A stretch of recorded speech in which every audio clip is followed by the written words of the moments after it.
Welcome to LOA Today. I'm Walt here with life coach Monique Scott, and this is your daily dose of happy. We are so happy you decided to join us today. We're so happy that Monique can actually be with us today. I mean, she's been in Texas dealing with all that crazy blackout and brownout and everything else out stuff, and it just kind of knocked her out last Wednesday. Fortunately, Joel was able to kind of sit in for her last week, but it's good to have you back. It's good to see you with power again. How about that? Yes, it's good to have power. Yeah. To be back. Oh my gosh, last week was crazy. It was crazy.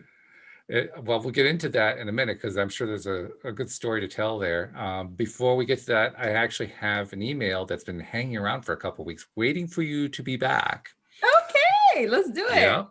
So this is actually from a listener named John who was responding in part to another episode that we did where somebody raised the question about it was through a discussion about Abraham Hicks, and the question was about praying and about do you pray to God? How do you term that? And when you pray, this is the big question. Like major religion will basically treat God as kind of being outside of ourselves or separate from ourselves, whereas the Abraham Hicks version is, well, we're part of source energy, so we are God, really. And so he wanted me to ask you about that. He said, I talked about the value of going within as opposed to outward praying, but he wanted to hear what you thought about it. So what do you think about all that? Well, first of all, hi, John. Thank you so much for the email. So I tend to agree with Abraham Hicks. I traditionally, Walt, I was traditionally taught from a Christian background, Baptist to be exact, that God is an entity, power, spirit outside of me, and that like I'm praying to someone outside of me. Okay.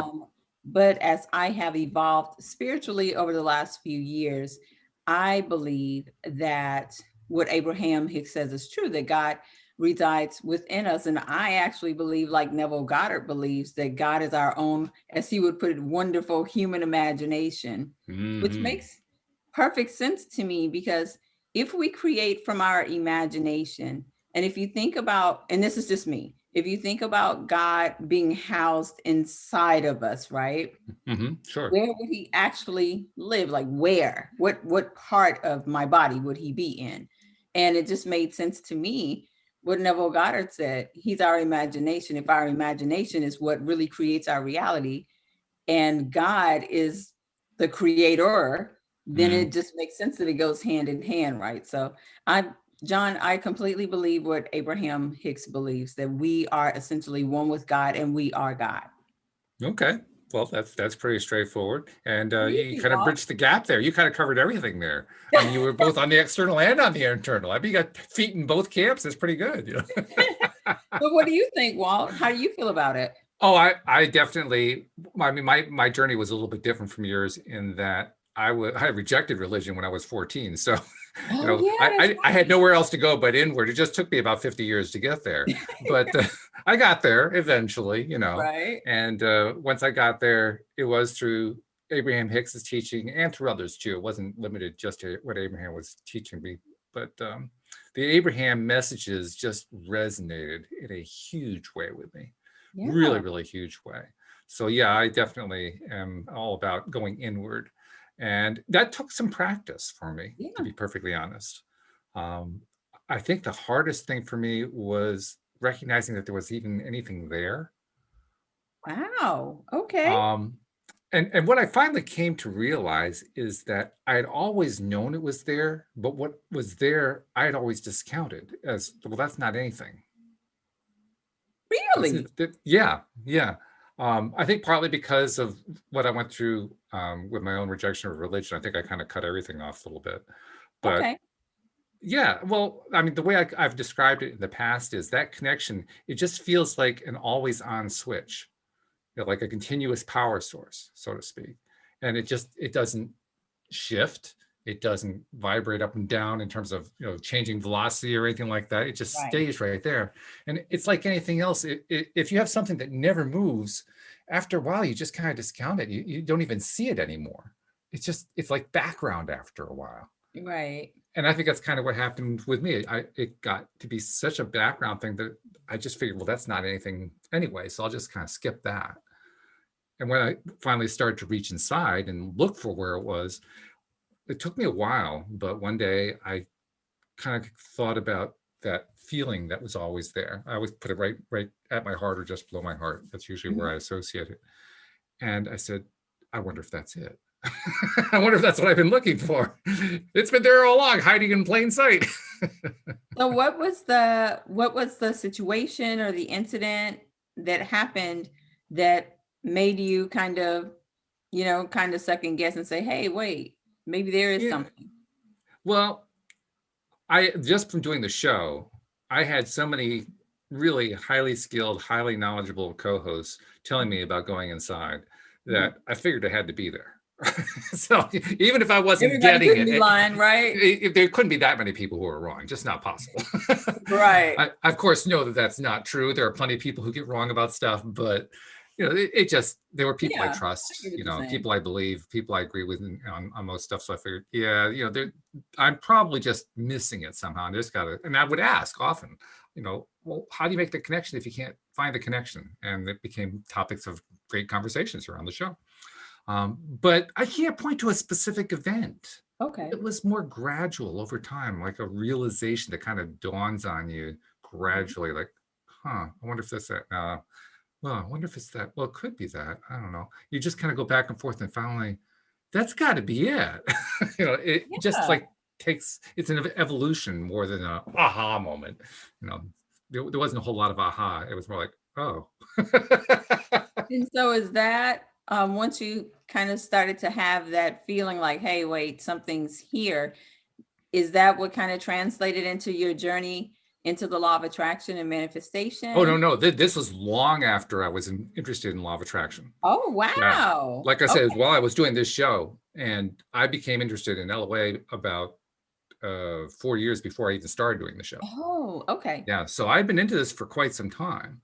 It's just that, interesting, as with everything else that I was learning, I mean, most of it I was approaching it intellectually, because intellectually it made sense to me and there was a resonance inside, but I couldn't turn, in my mind anyway, I couldn't turn the resonance into recognizing a connection. Which sounds really strange, I know. As I'm saying that, that doesn't make any sense, but that's what it was. That's exactly how it felt. Yeah, it's strange. I think what happens, put it this way, Abraham makes the comment repeatedly that you never lose your connection, but we're pretty good at pinching it off. Oh, they've said that many times. For sure. And so let's presume for the sake of discussion, that's what I did. I just pinched it off. Well, if you pinch it off and you don't even realize that you pinched it off, how would you know it was gone? Oh, yeah. It's an interesting problem. Yeah. Wow. That's a good question. Yeah. So I think that's what really the whole concept of enlightenment and what's the other phrase that there's a word that they're using now. I can't think what it is, where you become knowing about this stuff and you weren't knowing before. I think it's all really is. It's just kind of rediscovering that connection, because I think everybody knew it was there at one point, at least early on in their physical lifetime in this life. They were aware of it. Yeah. And then we just kind of are trained to lose touch of it. So the enlightenment part or the awakening part, I guess that's the word I was looking for. The awakening part is just, oh yeah, I remember that. And sometimes that's literally how it happens, right? Yeah. It's that simple. That complex, but that's simple. Okay. Yeah. So yeah, thank you, John, for that question. That was a good question. Yes, thank you, John. Thank you. We'll hang on to that one too as we're carrying on the rest of the conversation, because I think we'll be able to tie it in a little bit. But let's talk a little bit about what it's like to be disempowered by the power company. Well, actually by the weather system, but. Oh my gosh. And the craziest thing, Walt, is I went to the grocery store on the Sunday before. So the bad weather was coming in like Sunday night, early morning Monday, right? And but most people didn't think that it was going to be what it was. Like, we didn't anticipate losing power. We knew that there was probably going to be some snow. We knew definitely there was going to be ice, right? And I went to the grocery store And this sounds laughable now, but all I went for was to get some chili, like I make a homemade I chili, love it. and I went just to get that, and that was it. No water, no other food, nothing, because I didn't expect it to be that bad. And so when my Well, daughter, it's Texas. I mean, Texas doesn't get weather like that. It's it's so rare. 79 degrees today, Yeah, okay, yeah. literally a week later. So Just yeah, oof. but it was interesting because I generally live in Florida, right? Right. So this isn't anything that I have to really worry about, which is why I moved to Florida. Mhm. And so I had so many Texans that I, kind of spoke to and saw on the news and whatnot, and just people in this apartment complex just talking about they couldn't believe that we lost power. And then they started staggering the power, which means they Right. bring it on for a couple hours, turn it off for a couple hours, but you never knew when they were going to turn it on and when they Right. were going to turn it off, right? Yeah. We Yeah. tried going to hotels. Every hotel was booked. And then Hmm. it got to the point to where we lost water. So That's scary. power, yeah, we've got power now, but now we've got no water. And because of that, the hotels couldn't take us, right? And it was just like, we have no choice but to stay here and just kind of wait it out. Hmm. Yeah. Yeah, the water thing, that would be a little scary because you can go a few days without water. You can't go more than like 6 or 7 days without water. So you want that water to show up at some point. Right. And luckily, I'm big on water. Like I always have water. Hmm. So we had bottled water, So you had a but supply. yeah. But That's when you good. think of like using the restroom, Yeah. taking a bath, Yeah. even trying to take a wash off, if nothing.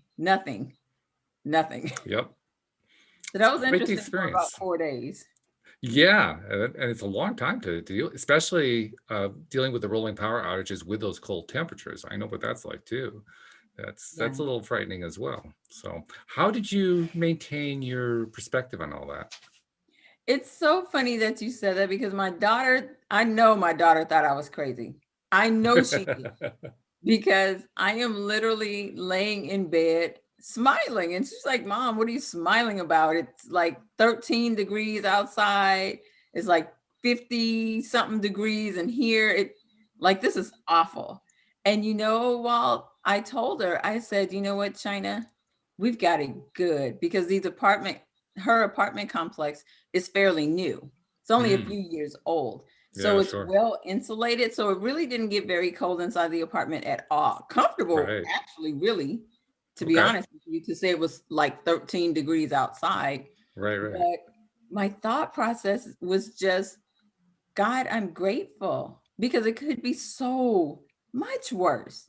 And it really was for a lot of other people. But It was. honestly, Walt, I just thought, wow, how blessed are we, that we're not outside, that even though this isn't ideal, we're not homeless. We're really not that cold, to be honest with you, right?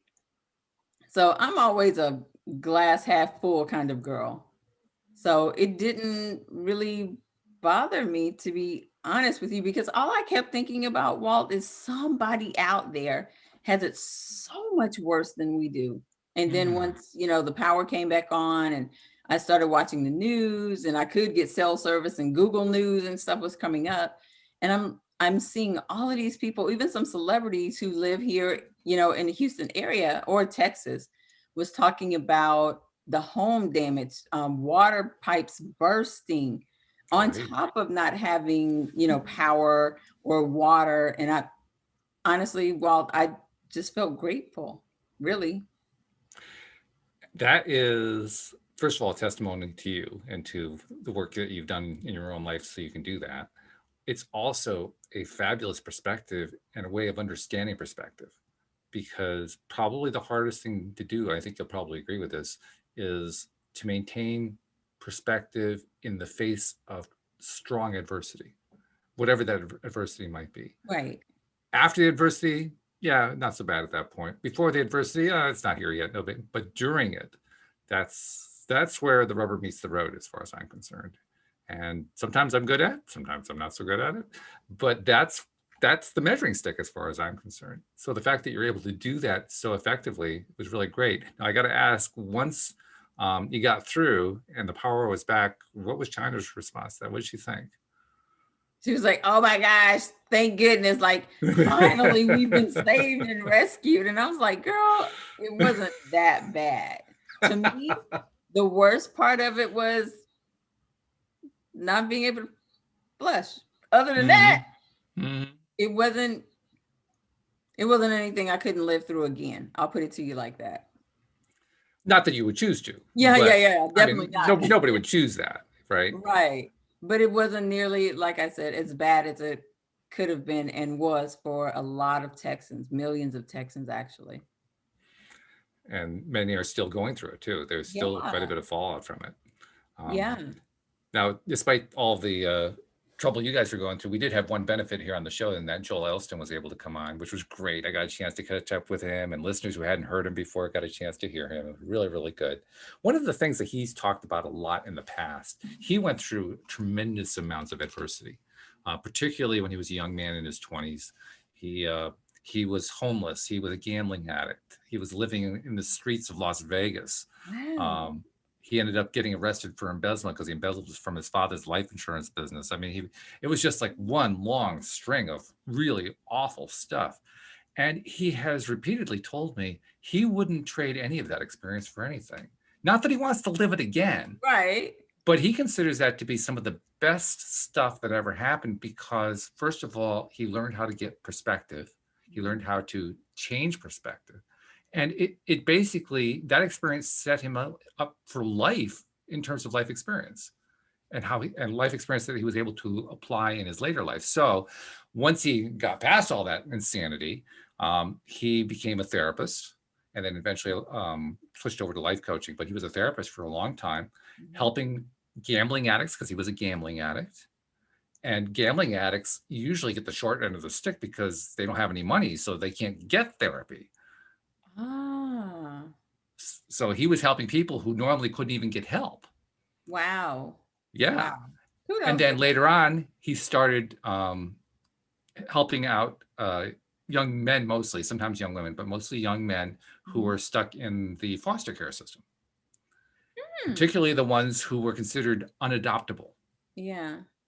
And he found forever homes. I guess the current record, he's found forever homes for 43 of them in his career. Nice. Yeah.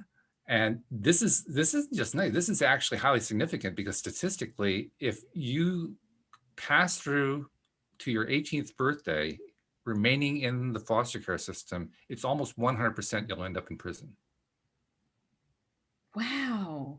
Yeah. I did not know that. Yeah, it's not 100%, but it's pretty darn close. So he's not only doing something nice, he was saving lives. Yeah, literally. Literally, yeah. And he was able to do all that because he had been a gambling addict. He had lived homeless. He had lived in the foster care system. He had lived in prison. He had been through all that. So he could come up against these pretty hard cases. I mean, some of these young men were just absolutely, they were angry at the world. They were angry at their parents. They were angry at their foster parents. They were angry at the state. They were angry at everybody. And he was able to cut right through it because they would say, well, what would you know about this? He'd say, well, I did this, this, and this. I'd say, oh, really? And that gave, so all of that terrible stuff he went through basically propelled his career. And that's why he says he wouldn't trade any of it.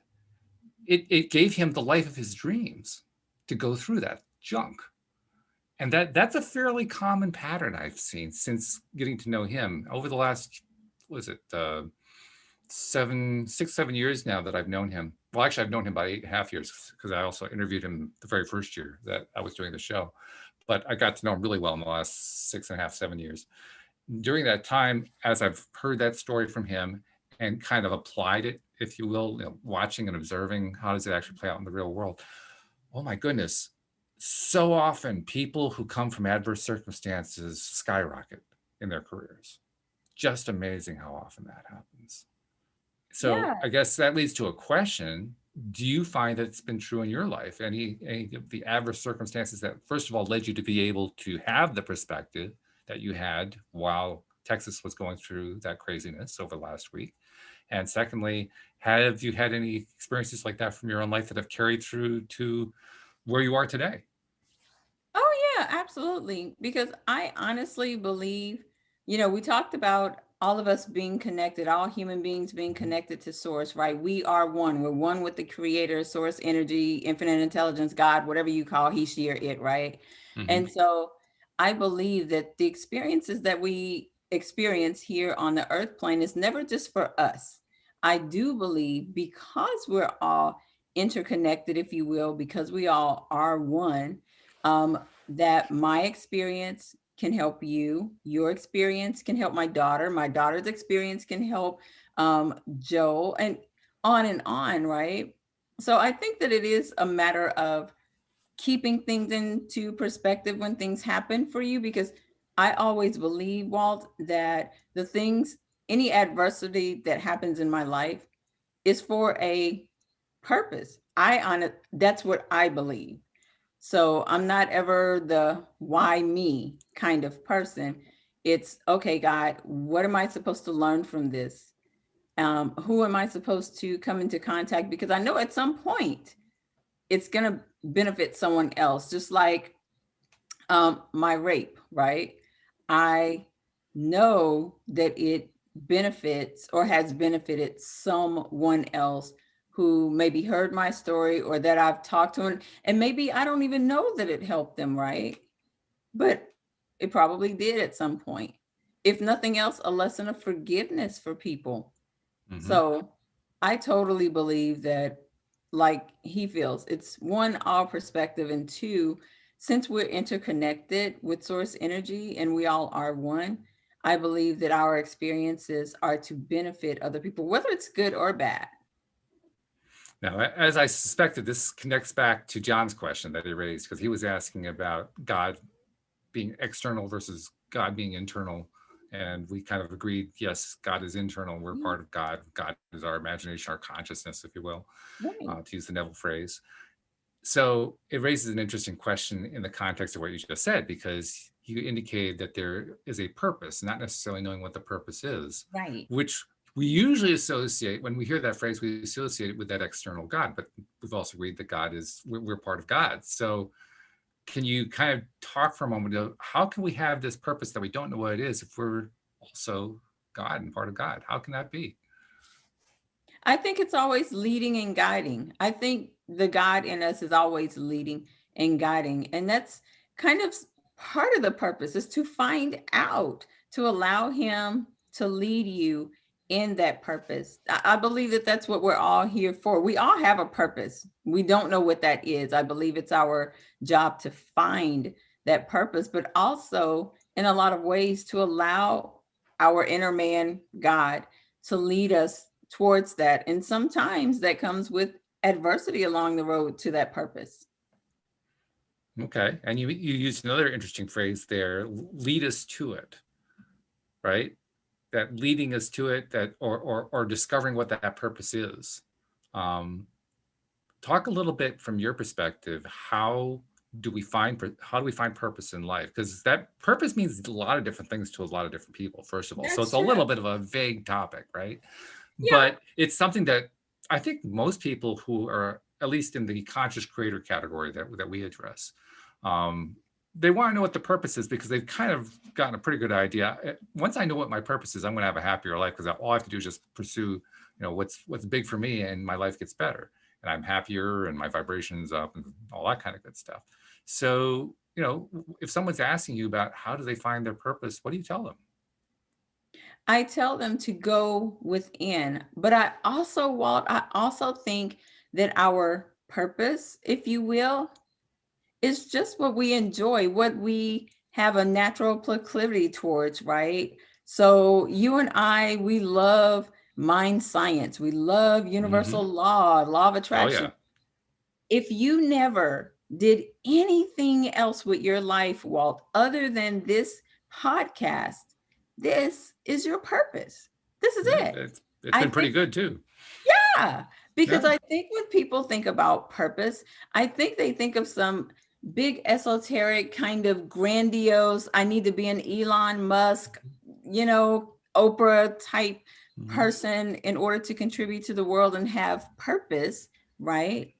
But if all you ever wanted to do was get married, have children, be a mom and a good wife, that's your purpose. If you do that well and you're happy in that, that's your purpose. Because Mhm. now you are raising wonderful little human beings who knows what they're going to grow up to be, right? They could grow up to be this next Steve Jobs or Oprah or whatever, right? Right. So I don't like to put too much emphasis on, oh my gosh, I got to find my purpose. I got to figure out, I just say, go within, ask God to lead you and guide you to that thing, because I know now that my purpose is manifestation and mindset coaching. Did I know that 5 years ago? Absolutely not. And I didn't Mhm. even ask for it. I was doing confidence coaching for women when God led me, or basically told me that this is what I was going to be. This is what I was going to You be doing. will do this. Say again. That's what it sounds like. You will do this. Yeah, and I resisted because that wasn't the purpose I Mm. thought that I was here to pursue or to do. I thought it was going to be confidence coaching, but I still do some of that within my coaching business now. So, and even now, Walt, sometimes I believe that we can have multiple purposes, right? Because I also do a bit of business coaching. 2 years ago, wouldn't have even been on my radar, but I Mm. absolutely love it. I believe that's a part of my purpose too. So Yeah. I don't tell people to be so constrained by what they think or what society tells you. Your purpose should be some big grandiose kind of calling, if you will. But your purpose could really just be being a housewife, being a mom, being a teacher, doing the thing that you love, and you're helping mankind. That's what I think. Hmm. Well, when you were saying that, I was thinking of one of the people who appeared in the movie The Secret, Neil Donald Walsh, the author of the Yeah. Conversations with God books, right? Yeah. Right? Do you remember that segment in the movie? He says, people think that there's this great big blackboard in the sky. And they actually have a blackboard in the background while he's saying this. And on the blackboard, it says, Neil Donald Walsh, a handsome guy. And then there's a blank underneath that. And that blank is supposed to tell you what your purpose is. But there is no blackboard in the sky. So he says, your purpose is what you say it is. Yeah. That's what you were just saying. I completely agree with that. And then that kind of translate over into what we were talking about. If God resides within you, and I believe that, what does God say? I am fill in the blank. Mm-hmm. And if God resides within us and we are God, then I am whatever or whomever I say I am. I am rich. I am poor. I, am a millionaire. I am not a millionaire, right? So that whole I am and fill in the blank, fill in your purpose, right? And Yeah. I believe that whatever it is that we choose, let's say I chose to be a nurse. Well, maybe something happens and I can't go to nursing school, or I end up leaving nursing school and then I go a different path. Well, then, in my opinion, that's God deviating me from what I thought my purpose would be, more towards what my purpose really is going to be, if that makes Okay. sense. Well, I might phrase it a little bit differently and just, I think, say the same thing. I would say we tend to think that we have a purpose in life and that we're trying to find our purpose. But what if we have purposes? Yeah, I believe that. I believe that. You Multiple know? purposes. Who says Yeah. there's only one? Why do we have to be limited to one? I mean, Yeah. a lot of us are trying to find one, and one's pretty good, but why do we have to be limited to one? Why can't we have 2, 5, 10, 16? I mean, Why you know, not? We're multi-talented, aren't we? we certainly are. So then that makes sense. Yeah. So open up the possibilities instead of closing the possibilities. That's the way I look Yeah. at it. And your purpose could lie in every single talent that you have. And I believe that it does, or it can. And And no matter where you are in your life. I mean, I'm 63 years old now. As I say that, I think to myself, my God, 63. Where did the time go? But the second thing I think is I'm in the middle of trying to start a new career, a new purpose in life, to be a public speaker. Like, at 63? Are you And it's nuts? amazing. But I said, and it's why amazing. not? Yeah. Well, it is. Yeah. And there's the funny thing is there's no law. There's no restriction that says, well, you can't do that after 60. But You you know, can't it's do that. interesting You that a can't do lot that of people think if you that. aren't 21 yet. You can't pursue your dreams. It's too early. You're not allowed. You know, if you're 40, you're over the hill. You know, so it's too late to pursue your dreams. It's like, who invents these rules anyway? That's what I want to know. Exactly. And why do you believe them? Why do you accept them, right? As Mhm. truth for you. Maybe that's true for someone else. If you're 40 and you think that you're over the hill, then you are, because you are what you believe, right? But if you're Of course, then 40 and again, you think life is just beginning for you, like Oprah says, life begins after 40, then life begins after 40. well, exactly. I mean, being over the hill means different things to different people. Yeah. It means something completely different to a downhill skier. Right? I mean, over the hill is what they're looking for. Correct. You know, being a bobsledder climbing the hill just doesn't really cut it. It's just No. not part of the action. So No, it's not. And that's what we're talking about. It's all a matter of perspective, right? Just Mhm. like Joel was saying, it's perspective. It is. Perspective is an amazing and powerful thing. We've talked about it from a lot of different angles here on the show, Mhm. and also in society at large, other podcasts, other venues, Facebook groups. Conversation goes on in a lot of different places.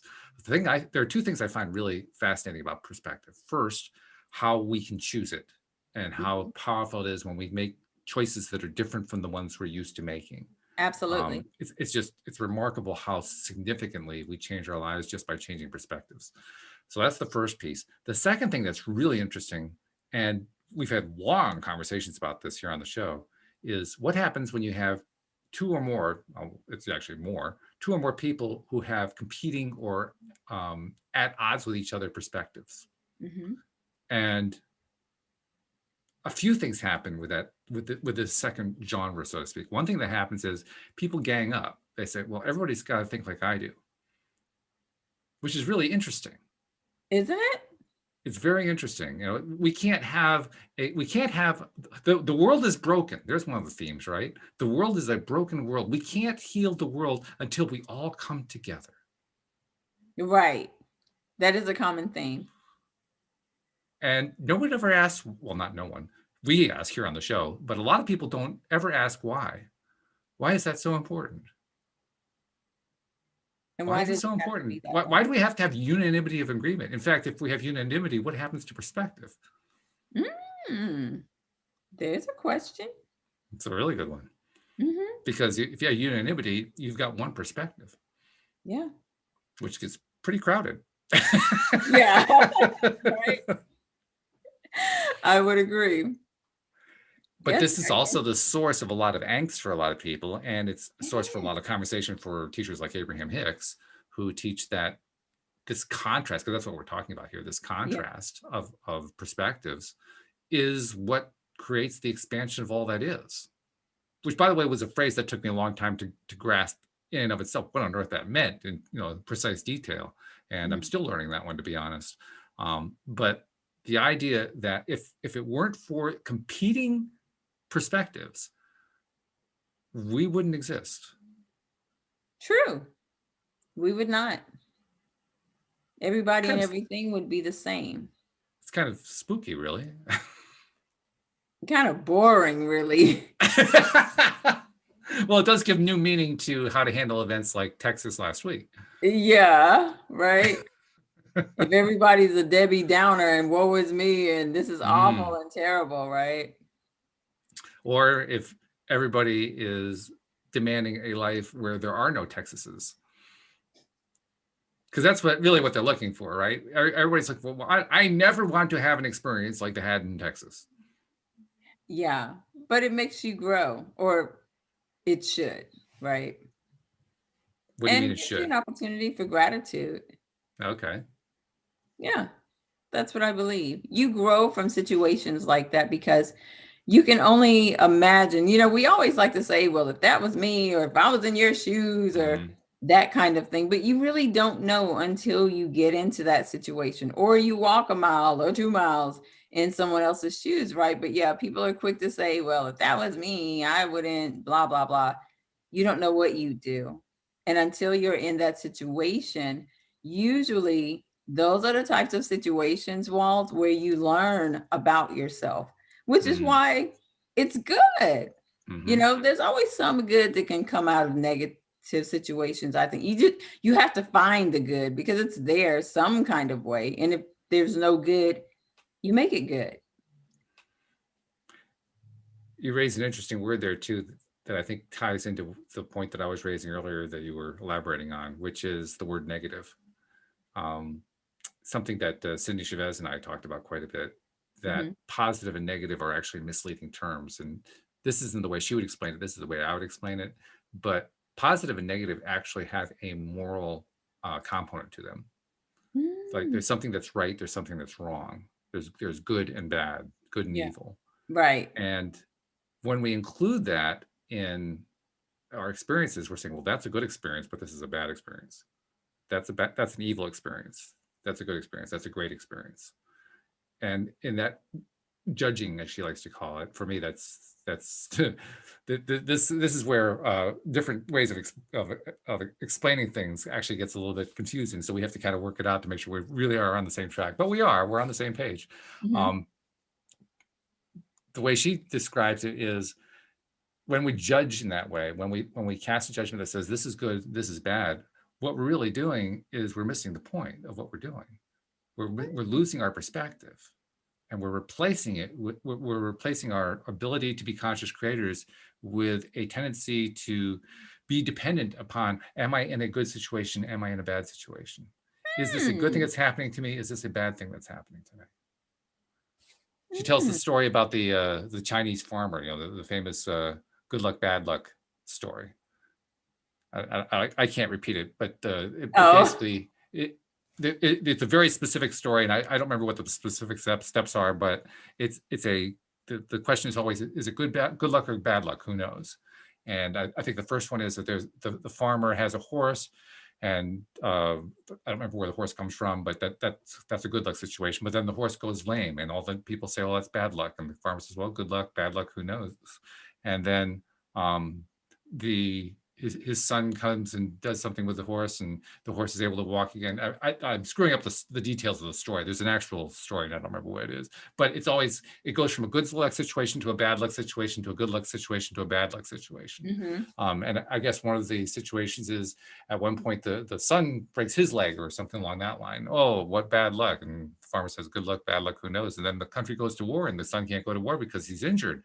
So everybody says, "Oh, well, good luck." He says, "Well, good luck, bad luck, who knows?" Right.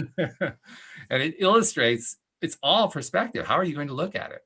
Yeah. The It's whole all thing is perspective. perspective. So between Cindie and I, we pretty much came to agreement. We'll use the words positive and negative because people expect them, but we don't think in terms of positive and negative. She and Ooh. I think in terms of preferred and not preferred. Huh. I like that. I So like now you that. take that moralistic component out of it entirely, because there's no moral statement to, well, you should prefer this or you Right. shouldn't prefer that. It's just Well, what don't you get me wrong. There are people who will try to do that. They will try to impose that kind of standard. But I think most of us would agree, you prefer what you prefer. You don't prefer what you don't prefer. It's pretty straightforward. Yeah. So it takes a lot of the morality out of it and I just like turns it into a that. preference thing. Yeah. I'm gonna try and start incorporating that in my language. It's helpful. Well, you're going to find it really easy because you already do that anyway, because you're able to maintain perspective even in the face of blackouts and stuff like that. Um, where we find it to be really useful is in helping somebody who doesn't have that ability just yet. It's kind of a way of greasing the skids to getting there quickly. Mhm. Because now we're getting all the muck out of the way that keeps us from getting to that perspective of being able to see where's the good, where's the desirable, where's the preferred in what's going on, Right. you know? So Oh my gosh, Walt, I tell you, I really love that. I really, really love that. I'm definitely gonna start using that. I love it that. has a whole different feel to it. That's why it resonates with me. Mm-hmm. That resonates with me. That aligns with who I am more so than the positive and the negative. Mm-hmm. Thanks, Cindy. Thanks, Walt. Yeah. I love it. I love that. I love that. By the way, listeners will be interested in knowing I had a little email exchange with Cindie the other day. And she was telling me about stuff that she's doing. She's doing very well. She's doing great. Still don't know exactly when she's going to be coming back or what's going to happen at that point. But I knew listeners would like to hear that she's very happy with what she's doing right now. Good. I'm happy. I'm happy to hear that. Yeah. Good for her. One of the things that I've found to be fascinating about this preferred, not preferred way of looking at things, when I'm communicating with somebody who is either stuck on a negative circumstance, a circumstance that they don't like, Mm-hmm. and stuck on how to deal with it, or somebody who's actually coming after me, trying to challenge me or force me to think a certain way that I should be thinking and so forth. When I rephrase whatever the conversational point is in terms of preference, it's amazing how all of the energy drains out of what they're trying to do. It's like it just takes all of their floor space away from them. Because Oh, I love how it. do they attack somebody for his preference? And you're absolutely right, because you can't Yeah, tell me what I do and don't prefer. yeah. What I prefer is what I prefer, and I prefer apples. You don't prefer apples? Well, fine. I mean, Nothing to argue about it. Just is what it is. exactly. It's just that's what it is. But now Yeah. we can let go of, well, I think apples are good. Well, I think apples are bad. We can let go of that part. But you'll probably always try to have one. Well, you should no. You should. Oh yes. Yeah. There are 3 or 4 buzzwords that whenever I see it in a headline or hear it in a conversation point, I almost immediately turn off. I Oh, flip the switch. what is that? One of them is could. If I Could. see like a news headline that says blah blah blah could, I immediately dismiss it because that's just a speculation. They're True. not reporting news anymore. So they're not telling me anything that's actually informative. They're just telling me what their perspective is. And because it's a news related item, I'm sure it's going to be what they don't like. Of course. So why would I want to listen to anything more about could? Right. Because of course they prefer, okay, They do. to They talk prefer about what something could happen. that they prefer what terrible thing could happen. Mm-hmm. What horrendous thing could happen. And I Yeah. have absolutely no interest in hearing that. That's At the last all. thing I want. At all. So could is one of those, or could and should. There's, they basically go hand in hand. If I hear somebody say should, instant turn off, I'm done. But the only reason that I might pay attention is if they specifically ask me to help them figure something out. And then I'll kind of, push it aside. You say, okay, that's just their way of dealing with the fact that they're feeling very limited right now. But I won't buy into the should. I'll just, yep, okay. You prefer whatever you want to prefer. And my answer, inevitably, whatever it is I'm responding to, inevitably comes out with, okay, you prefer this. And I prefer that.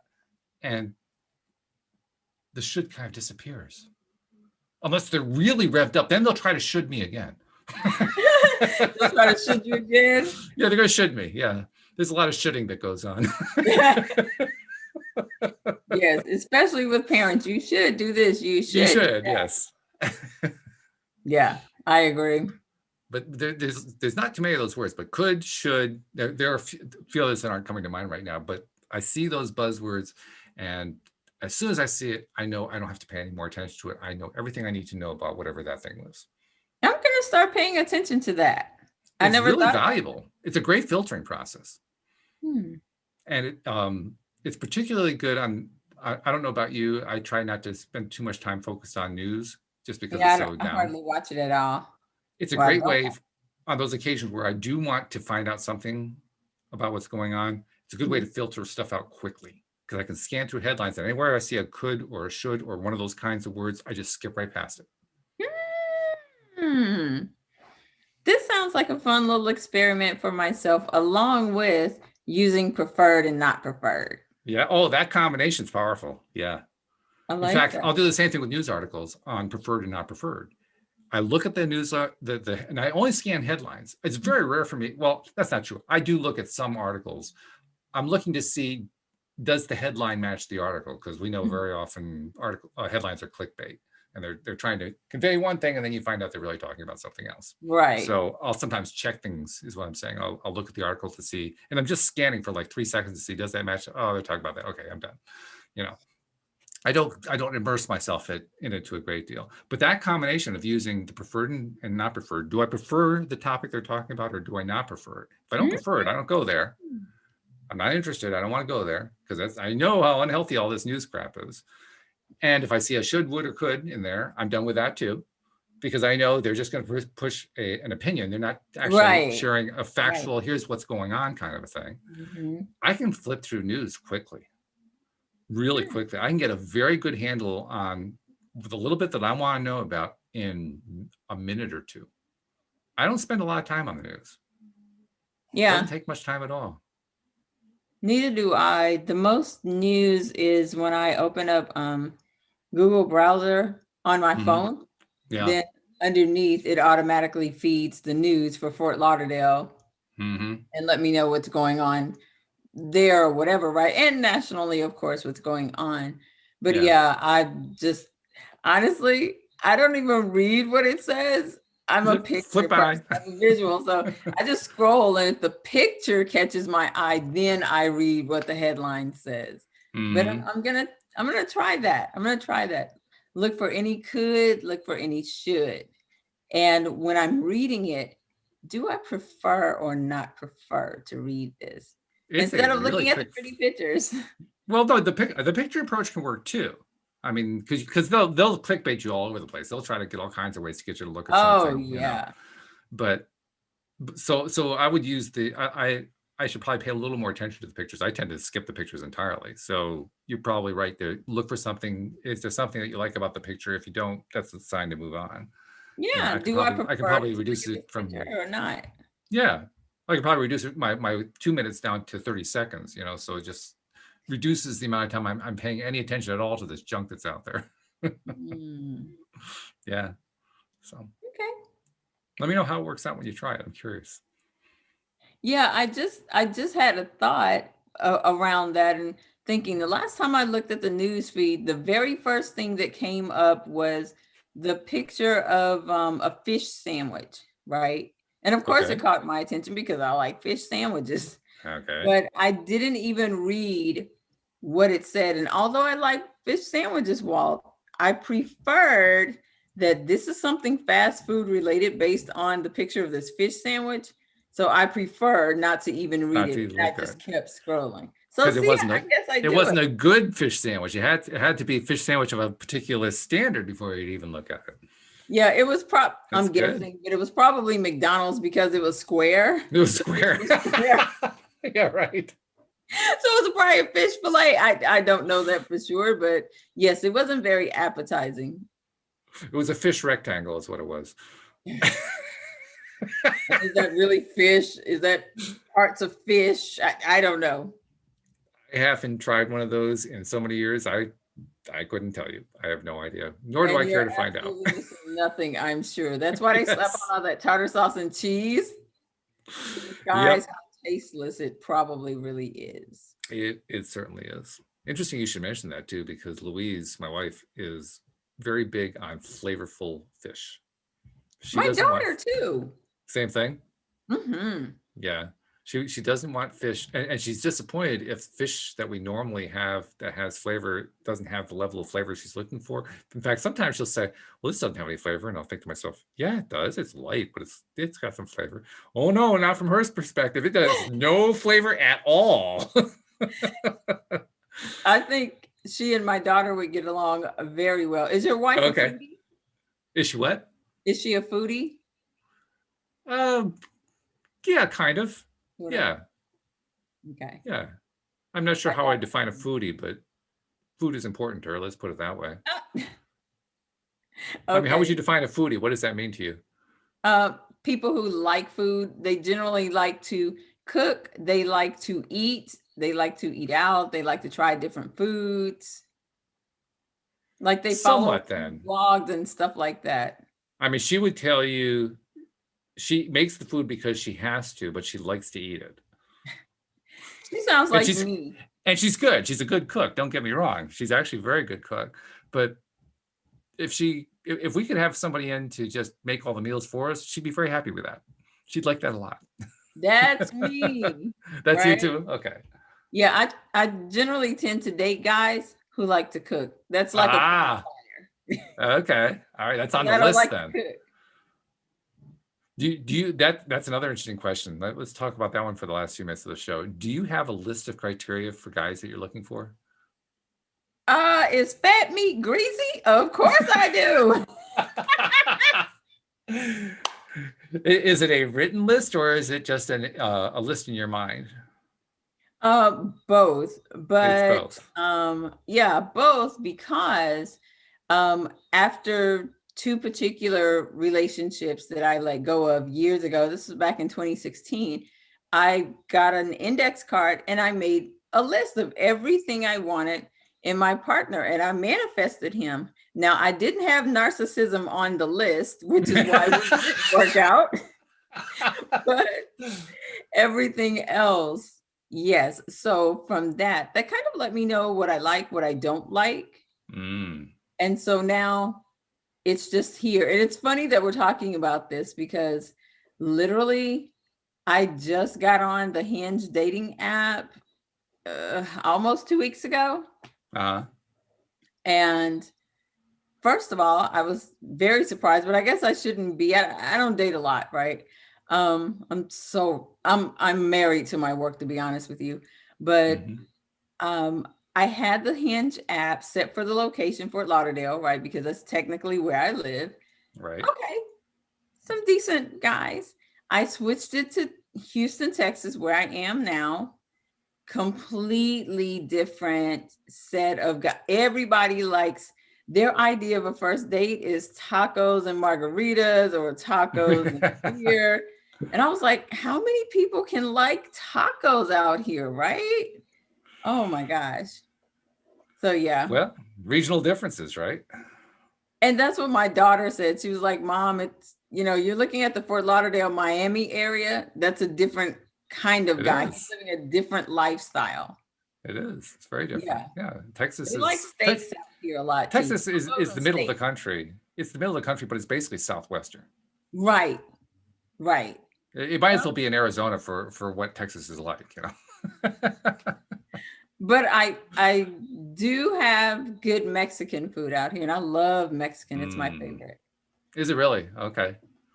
Yeah. I like jalapenos. I like cilantro. Okay. All right. That's good. Yeah, good Southwestern or good Mexican, if it's authentic, especially, made by somebody who really knows the cuisine, grew up with it, so forth, it's really, really good. No Yeah, doubt there's a about lot of those little taco trucks, taco stand truck thingies out here everywhere. And some of them are pretty dang good. So I enjoy that. They're cheap and they're good and they're authentic. We lived in Virginia for about 11 years, which of course is nowhere near Texas, but there was an Hispanic family that moved into town. They took over an installation called the Main Street Grill, and they didn't change the name. And they were serving Southwestern and Mexican food under the name Main Street Grill in our town. And so when we moved to that town, we saw Main Street Grill and we said, oh, one of those. Like, okay, well, we'll check that out sometime. We finally got around to checking it out. And of course, the food was just knock your socks off. And we kept thinking, these guys got to change the name of their restaurant. Right. I mean, they're not putting out the right image of who they are, because this food's fabulous and was cheap. Like you said, really, really inexpensive food. It was a cheap date. It was really, really, I mean, we would be able to feed each other for like $10 a person. I mean, it was ridiculous. Yeah. how inexpensive it was. And we kept telling them, you guys got to raise your prices. And unfortunately, they didn't stay in business.